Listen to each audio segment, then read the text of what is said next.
All right, welcome back to Square State Sandlot. You got Bill and myself, Kyle, here. Once again, John can't join us on this one, but we'll hope to get him on the next one.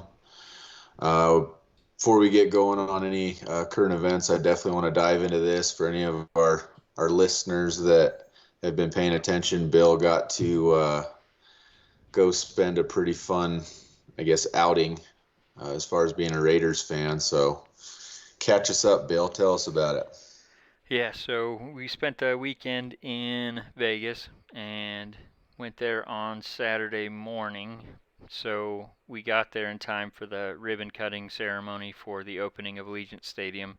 Obviously, it was open last year, but this is the first year with fans, so they basically treat it as the first official year. And so, as part of that ribbon cutting, there was about 18 ribbons that were cut, and there were various people that were involved in the project, ranging from like the Congress people, mayor, all that stuff. Marie Osmond was there. Carlos Oh, wow. Santana was there. Obviously, Mark Davis, his mom, Carol Davis, and then there was some Raider greats, Jim Otto. Trying to remember who all was there.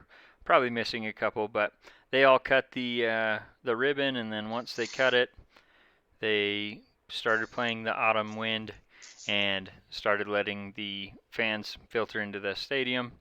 It was about 3 hours before kickoff, so we got to basically just explore the entire stadium, which was fantastic because, It looks beautiful. yeah, as you know, it's basically never been used before, and I believe I was one of the first people to urinate in that stadium. So That's a win.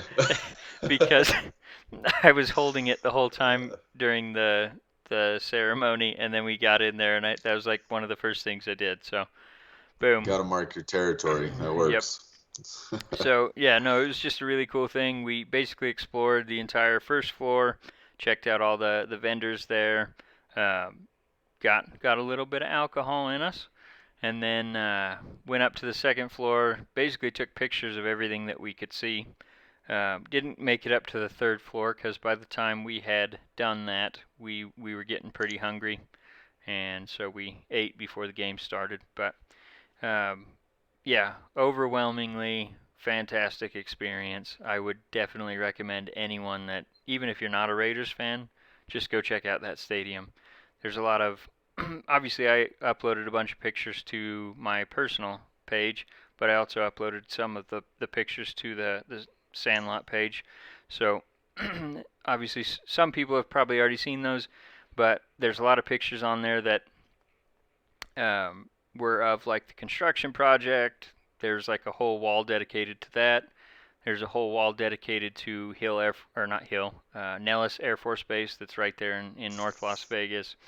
There's a lot of local artists basically incorporating the Raiders into their paintings or whatever they've done. So really It's cool awesome. experience.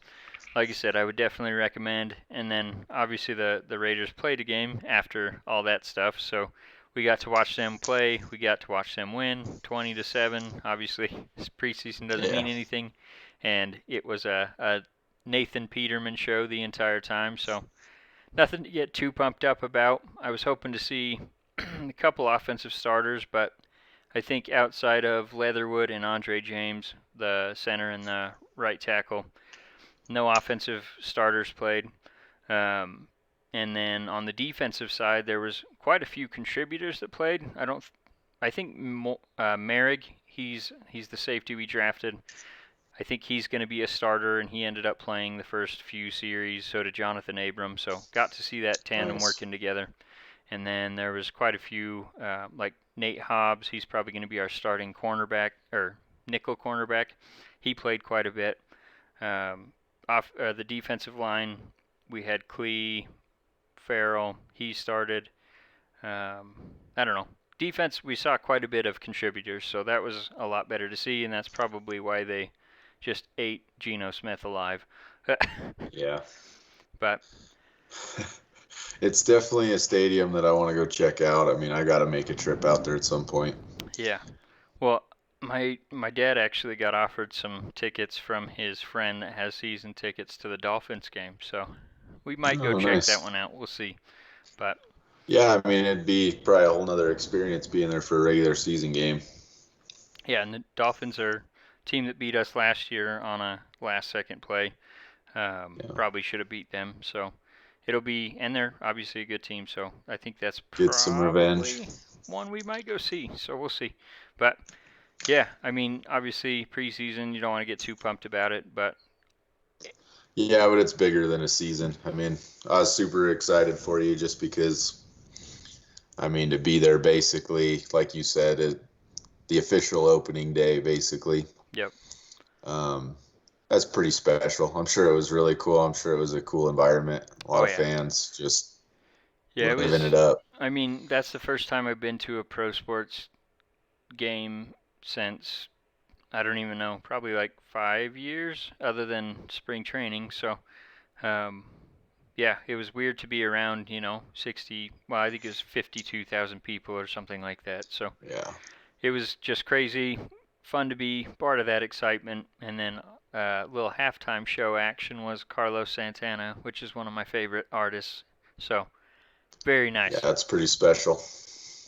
But that's enough about me. What do you got going on? Not a whole lot. I guess really I've been out of it this week. Kind of had a long week of work, but I've been trying to catch up on sports here and there everywhere I can. But I know the big thing, and I see that you had also put this on the list, but I think the Tebow cutting was the big headline that was popping up earlier this week. Yeah. Um, I mean, I guess if you watch that video that went viral of that block, part of me feels for the guy because it's one play, but Uh, it's probably one of the worst blocks I've ever seen. I don't know and if you actually saw that. yeah, and It was it, bad. it was kind of like a highlight reel of bad blocks because Yeah. there was the one clip of the one where he just kind of like spins off the block and falls to the Yep. ground, but there was plenty more where he just straight up whiffs or isn't in the right blocking lane, so lets a guy come straight through. So obviously not a good showing by him, and I think No. everyone knew it was going to be a tough deal for him to even make the roster. So Well, he's got so many things working against him. New position, age. I mean, I think it was Urban basically doing his, you know, old star quarterback a solid. yep. And I mean, you never know. He could have came up and just showed up, but I don't. I definitely think he's done. It was it was not a good experiment, I guess. Yeah. And But that's, unfortunate for him, but I think it's probably better off in the long run that Urban didn't try to make him fit because basically yeah, anytime you have a situation like that where everyone in the locker room's rolling their eyes at him every time he walks past, that's just going to undermine your authority or even the respect that your team has for you. So he probably absolutely. earned back some respect, although he's been taking hits all off season. So not a good return for him so far. But the other thing No, I saw, he still hasn't named Trevor Lawrence starting quarterback for the season. So I'm sure that's going to be a last second call after their preseason's wrapped up, and rightfully so. I mean, he's dealing with unknown commodities basically, so I don't know. If I was Urban Meyer, I'd want to wait that out as well. Um, I and mean, whoever earns it earns it. I guess, but we also kind of saw what Gardner Minshew can do last year for the whole year, Yeah, basically. So I don't that's true. I don't think you see much upside there. So I don't know why you No, don't. I think some of it is not to add extra on your young player either. I'm sure he's telling him to just go out there and play his game, and it'll let it land where it lands. Yeah. I'm sure it's all a lot of it's for to save face as well. Oh, for sure. I think that's I a mean, good chunk of it. we all know he's gonna start, if not the whole season, then the majority of the season if they have a rough start with somebody else behind center. So Yeah. Well, and honestly, like a lot of the guys that have played so far in the preseason have looked really good. Trey Lance looks really good. yeah, Looks like he'll absolutely. probably supplant Garoppolo, maybe to start the season even. So he's looked great. Justin Fields from Chicago, he looks like he's pretty good. Obviously, this is all with the caveat this is preseason. So, but yeah, there's plenty of guys that looked pretty impressive in their first preseason action. So we'll see if that carries through to the next set of games. And like I said, I don't want to get too overhyped on that stuff because they're playing against second and third string defenses pretty much for the most part. So I want to talk about some fantasy stuff, but I still think it's probably a little bit early. And speaking of which, probably planning to do the draft not this upcoming weekend, but maybe the following.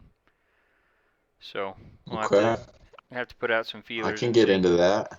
I still want to do some kind of like prize or trophy or something that we can pass around, or at least have a plaque or something, and I think it would be a lot of fun as well. get some supporters in on the action too. So,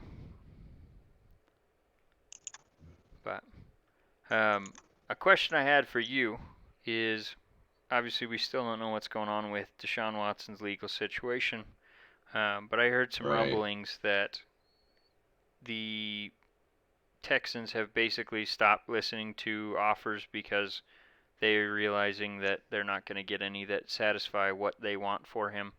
But also, they still don't know what's going on with the situation, and there have been some rumors floating around that they're basically going into the season as if he will be suspended. So I'm just curious your thoughts and like I said, we don't know what's going on in legal situation just yet. So just your gut feeling, does he play again this season? I'm gonna go ahead and say no. I think I think the damage is done in Houston, regardless of whether he stays or not. And I understand Houston not fielding offer or even entertaining offers really anymore. Um, I think it's a lot of wasted energy at this point. That none of that's going to flesh out until the legal side of it's done, anyways. No one's going to actually process any form of a trade or anything until they know they're going to get him, unless they were willing to drop, obviously, the compensation. But I mean, they understand he's a good player and they want a good return, but I do think it was way too steep. Um, I don't know. I almost see this playing out as him working himself out of the league. I don't know if he never plays again at all, but I don't see a Cinderella story. I don't see him turning it around with a different franchise. I can't imagine a single locker room that would want this drama basically brought into their locker room. I mean, with that being said, you know, winning is winning. So you may have a team that's a bottom dweller that's willing to maybe try taking the risk on a quarterback like that, say he does clear the legal side of it. Yeah. Um, I just think a good GM and a good coaching staff is probably not going to want to go that route, because I really do think at this point all he's doing is digging a hole. Um, I think Houston's over it. I think the rest of the league's just not willing to compensate the way that Houston would like to get compensated. So Do you think I don't he see him playing this year. starts on the commissioner's exempt list, or Seeing that I'm not sure about it. because they got to make a call before the start of the Yeah, regular season? And I could almost see that happening, just simply for Houston's perspective, because I mean they have to make some form of a move or it's going to bite them in the ass. I mean they're wasting money in a spot basically. yeah, yeah, and I think that's the direction it's probably trending is commissioner's exempt list. That way, he will still be getting paid, but not eating up a roster spot until Yep. the legal side sorted out. I don't. I haven't been keeping up on the case at all, really, because it doesn't really affect my team anyway. So I I don't mean, know if he's. honestly, I don't think any progress has really been made on it. I think it's still right where it was. Yeah, and that's where it's like, well, when are we going to see a resolution to this? Because if we don't have a scheduled um, hearing or anything like that, and maybe we do, like I said, I'm not following it, but I haven't heard any news about any scheduled hearings or anything. So I think it's going to be really tough for the league to just stand by and let him play, because obviously if it comes back that he did do these things and he goes to jail, it's going to look really bad on the league. So Yeah, absolutely. I think if we don't have a resolution in the court stuff before the start of the regular season, he'll end up on the commissioner's exempt list until it's basically sorted out. So I don't think we see him again this year. Obviously, if everything, if he's cleared or they settle outside of the court, he's probably going to miss some time. But I don't think he'll be basically blackballed from the league. So I think we'll No, probably I still think see somebody him. will end up with him. Yeah, I just don't know. Like, it could be year and a half before we see him again. And granted, he's young, but when you're just sitting on the Yeah, sidelines but for a year and a half, that's a lot that of your was prime. gonna be my point. Is you may see him go to another team, but I don't know if that translates to field time. As far as starting lineup or anything, because it's insane to miss an entire year in this sport, this competitive professional football. I mean, you're literally playing catch up at that point. And yeah, I mean, they're athletes. They'll probably get back there, but he's not going to be. He's not going to show up to that season that if he could play in the same shape that he would have been the prior season. Right. So I don't know. I mean, desperate teams make desperate moves, so it's absolutely possible that he ends up somewhere else. I just don't know that I don't know that he's going to end up being a starting quarterback or anything like that. So I don't know. I'm kind of over him to this point. I think he's done a lot of damage to his own career, so we'll see how it plays out. Yeah. And I guess the only note I would add to that is, if he got accused by all these ladies and it was all fabricated, like, they cost him a year and a half of his career too. So Well, it that is definitely will another be, side of it. yeah, it'll definitely be interesting to see what happens. I think if you see him settle outside the court, that's pretty much an admission of guilt, Yeah. or trying to just get back in the league. So um, we'll see what happens. I'm definitely interested to see how it shakes out, though, because at the point he is in his career, he's probably a top 5 quarterback. So, Yeah. but what's going on with your team? I guess the main note that I wanted to touch on with the Steelers that's kind of exciting, but also it's kind of messing with me a little bit. So basically throughout the off season, free agency, whatever, Steelers have made a bunch of moves. We talked about them bringing Schobert in, but they redid Stephon Tuitt's deal and ended up freeing up a bunch of cap space, which is really crazy because, and some of this I'll get to why it's not really all available, but they came into the season where cap was kind of a conversation. How are we going to retain? How are we going to add? But to my point, it's projected they're sitting at about 18 mil in cap space right now, which is unheard of for the Steelers. This is the most they've ever had at this point of a season. It makes me wonder if we're looking at making a move. I don't know. It kind of makes me nervous and anxious at the same time. I'm curious if they have something in mind that I don't see coming, I guess. Yeah.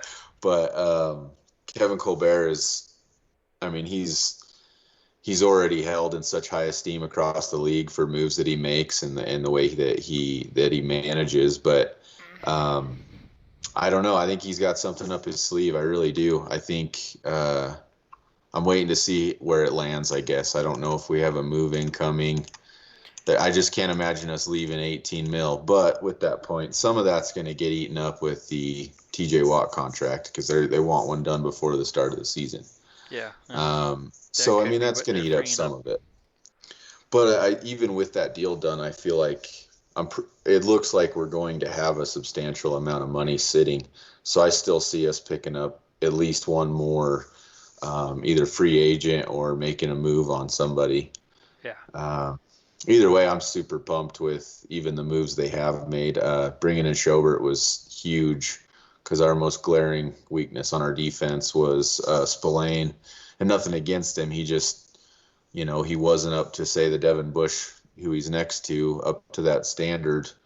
He filled in admirably, but having somebody like Schobert in there is going to be, I mean, it's adding a whole nother layer to our defense. So, and with him joining it, actually, I saw a fun stat that every layer of our defense now has a Pro Bowler. Nice. So I mean, it's little things like that, little off-season acquisitions, and money movement that's gonna have a huge impact later in the season. So I'm really hoping they're able to at least snag one more. It doesn't even have to be a big name. I just want somebody that's gonna make an impact. So I don't know. We'll see. It's just weird.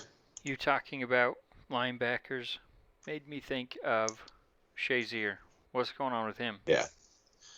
Is he doing better? He's as far as quality of life, he's made I mean, he'll never play again, obviously. Yeah. But he's made huge progress. He's mobile, and he's still very involved with the Steelers, which is cool. That's still one that kills me, man.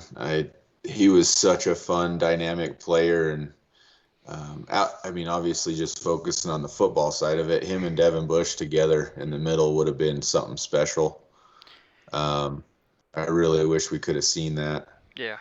But the more important side of it, I mean, at that point, forget football. Somebody with that much upside, his ceiling was huge.